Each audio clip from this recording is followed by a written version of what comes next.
fexe ba soqali ak yeesal lépp lu jëm ci wàllu kuréel yi nga xam ne dañuy xeex daay yi nekk na li nga xam ne lu am solo la ci gis-gisu ki nga xam ni moom mooy présidente nationale bu DIRFEL directoire des femmes en élevage di Adja Dieynaba Sidibé ci gis-gisam nag nee na diwaanu Tambacounda benn camion citerne moo nekk ci eaux et forêt loolu nag nekk na lu néew lool ci jamono ji nga xam ne dañuy ragal lépp lu jëm ci wàllu daay yi nga xam ni dafay yàq àll bi. ndax jur gi bu demee ba yooy njogu yàpp day bari day cher ganaar rek nit mënu koo dunde kon ñu ngi ñaan waa eaux et forêt demoon naa ci inspecteur régional mu won ma ne benn citerne moo fi nekk damay ñaax comité de lutte contre les feux de brousse nañ leen gën a ñaaxaat le restaurant du cheptel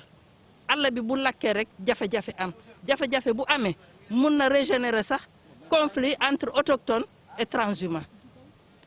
problème yi ngay dëgg yépp foofu lay jóge. ci assemblée générale extraordinaire bi ñu doon amal jël nañu nag kii di Pape Banda Dièye daal di ko tabb mu nekk président wu cadre régional concertation des ruraux mu lëkkale béykat sàmmkat ak nappkat yi nekk ci diwaanu Tambacounda. liñ daan jëflanteel su luuma yi te luuma yi yëpp ñu interdiroon ko y avait des pertes sèches am na ñenn ñi nga xam ne luuma yi lañ daan dundalee bis ba bis dellu si seen i kër loolu amul